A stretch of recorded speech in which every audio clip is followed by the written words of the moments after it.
What's going on, you guys? My name's Ty Knots, and welcome to Top 5 Unknowns, 5 chilling confessions from time travelers.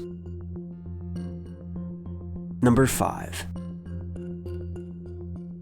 Real or not, the idea of time travel is truly fascinating. This first clip was uploaded in 2013 and is allegedly an interview with a time traveler, who says that his purpose is to encourage engineers to continue their work on time travel technology, as it'll be very important in the future. The man was very secretive during the interview, but gave a few very vague clues that he believes will help researchers substantially in their efforts to create a sort of time machine. Take a look. With someone who claims he's a time traveler.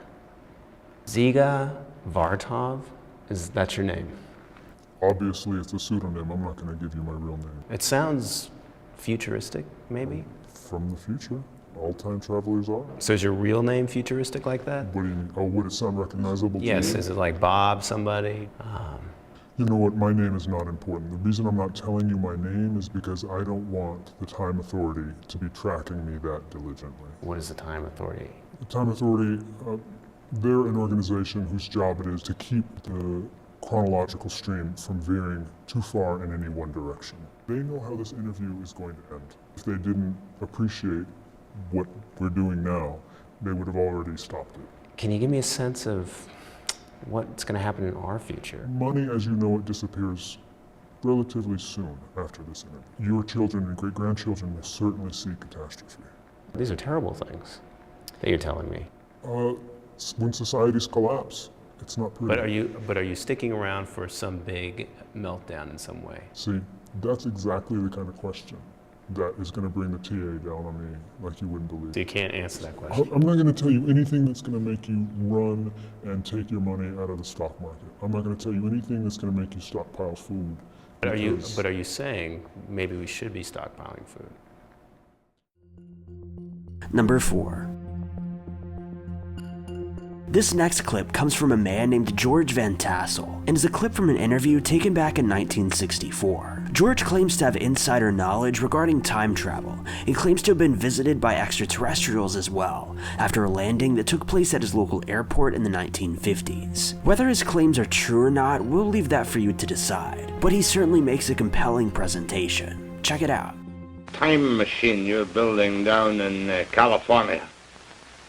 Well, Jack, this was the result of a formula which was given to me by a man who landed a ship at my airport in 1953.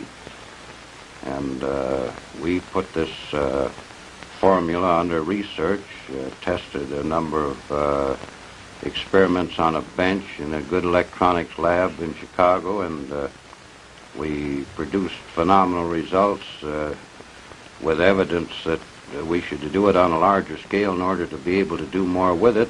And this evolved out of something that started in 1953 into a 4-story high machine that we're working on down there today. Now, George, I don't care whether the machine is 4 stories high or 40 stories high or 4 inches high. When I say calmly and unexcitedly, a time machine, what does your formula tell you can do with a time machine? Well, Jack, our formula has no time factor, which electronic formula does have. And on the other hand, electronic science has only had 2 dimensions to work with, the electric pattern and the magnetic pattern perpendicular to it. And we discovered a 3rd zone, which we call a time zone, and we are working through this zone with an effort to orient the magnetic field to give us other results than our science can obtain at present. George, it's double talk to me. A time machine means to me a little box that I can go into and go back 5,000 years or forward 10,000 years. Is that what your formula tells you can do? Well, Jack, this isn't a little box. This is a 4-story machine focusing fields that we can orient to produce this zone big enough for a man to get into. It isn't. Number 3.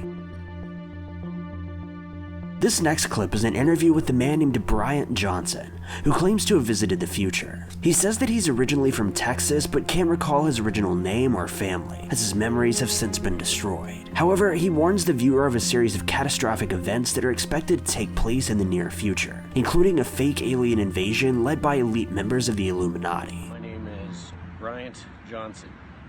I no longer recall my original name. I am originally from Fort Worth, Texas. What is going to happen that I can disclose?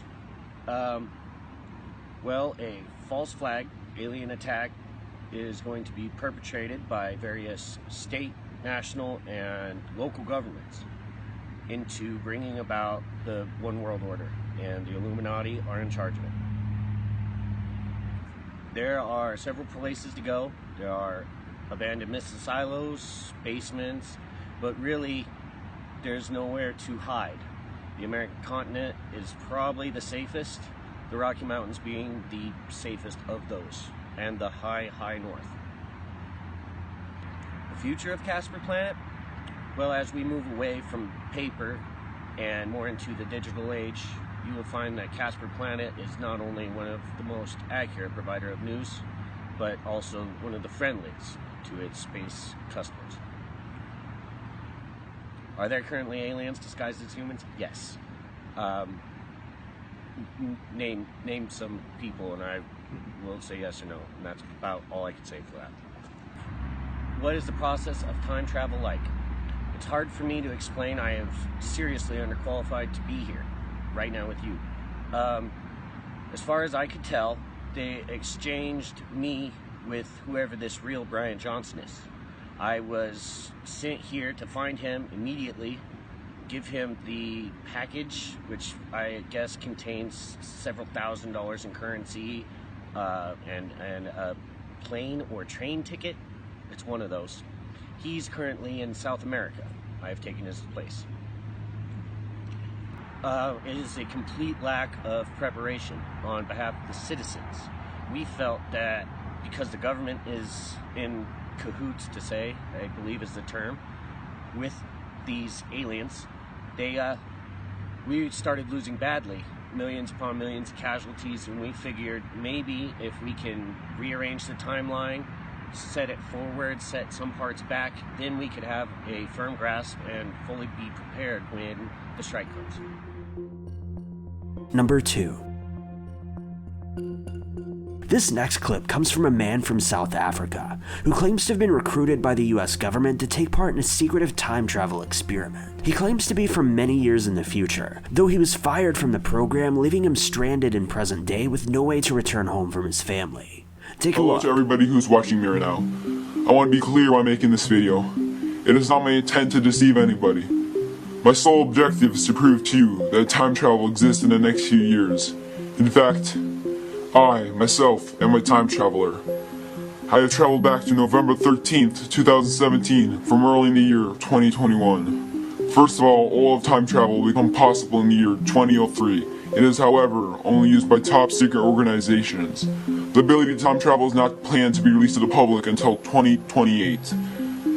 My natural year is 2021. This is the time period in which I spend most of my life. I would like to give you specific facts about the future that will prove to you time travel exists, including who the President of the United States is in 2021. In just 4 years, you will see that my predictions are true. Then you'll come back to this video and know that time travel really does exist. In 2028, the private organizations will admit to the world that time travel is real, and it will be open to the public.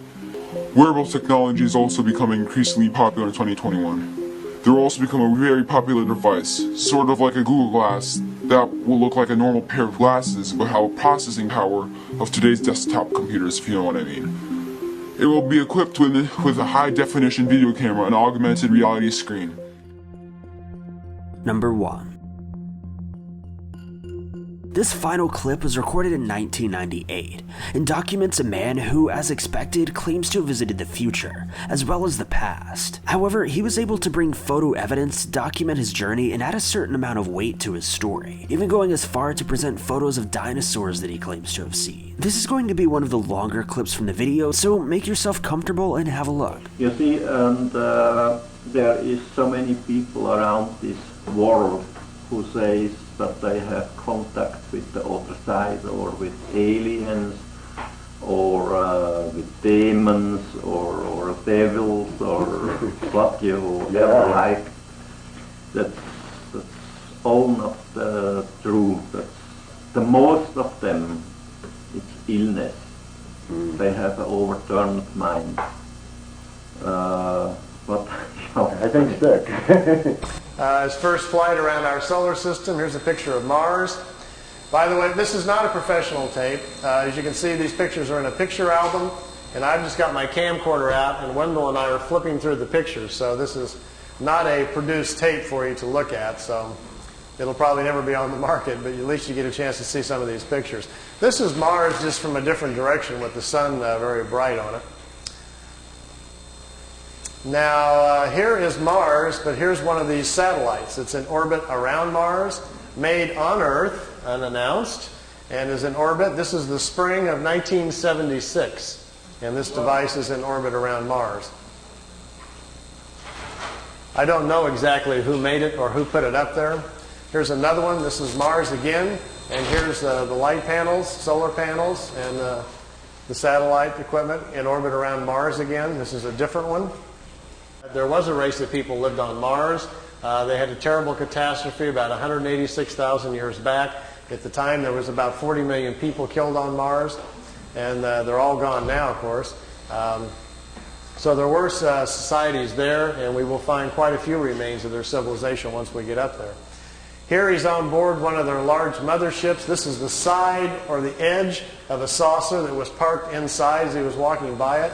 Here's Jupiter. Here's the mothership in orbit. They're flying into it to go aboard. It was 17 miles high and about 10 miles in diameter. He spent 3 days on it. They went to different places in our galaxy to show him around. This was the craft that was right in front of him as they were flying into it. He took a picture of that one. Here, again, is back at Mars. These aren't in any particular order. Here's another object in orbit around Mars. And look, here's an American flag on it. So there's a couple of things that they put up there that the military's put up that we don't know about.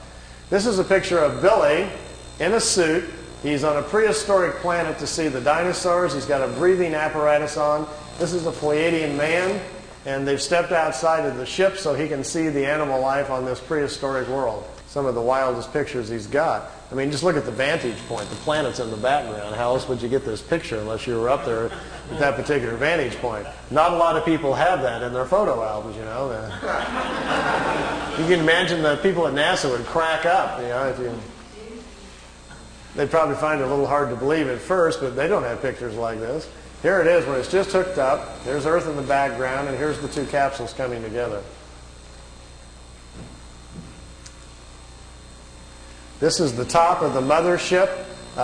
There's windows, but there was nobody in the windows as they came into it. We really missed out here. Billy shot, he said, 3 or 4 rolls of film inside the mothership, talking to people and going up and down the halls and so forth. He lost all of the pictures. They were all stolen from him. We've only got 2 or 3 of them left, and they're really practically nothing. This is a prehistoric Earth. They're back in time. That's Earth in the background. That's a moon in front of Earth, and he's looking over the surface of another moon. At that point, they told him there were 2 moons in orbit around planet Earth. We think we're about 60 million years back. Here's another picture over the surface. Neither one of those moons is currently the moon that's in orbit now. The moon that's in our orbit now, they say, has only been there around 5 million years. Look at this one. This is another piece of equipment in orbit around Mars, and it's huge. It's like a space station. Here's the dinosaur pictures. Billy's back inside the ship, and there's a viewing screen in the craft, and he says he's taking these pictures. Here's our first dino. He's got kind of gold-brown skin, got large hind legs, short forelegs, and a head that looks kind of amphibian. Here's the second one. There's a bird here apparently dropping some food or something. Is that Charles? Charles dropped his food. This one's pretty hard to see. Here's the head of some sort of creature crashing through some bushes here. It's hard to tell. I know it's probably hard to see these anyway from back there. But the last picture after this one is the strangest of all. It's a plant that has an insect head. Billy calls it a plantum. They were trying to explain to him how the evolution of different life forms goes. How, for instance, here's a plant life when the plants are the food kingdom of the world. When the plants evolve to a certain level of evolution, then these lower order forms, here's a small head, and this head is part of that plant. Here's these 2 little eyes. It's an insect, the beginning of insect life on the planet when the food kingdom has evolved high enough. There are 7 different stages, they say, of spiritual energies or creational energies on a planet that create the many different kinds of life forms. There's a transition from one kind to the next. Ours is the 7th or the last one. We have to wait until the animal kingdom has raised the evolution of the body material high enough so our cycles can start. Thank you guys so much for watching. If you like this video, be sure to click that like button. Also, don't forget to subscribe and click that notification bell to keep updated with our videos.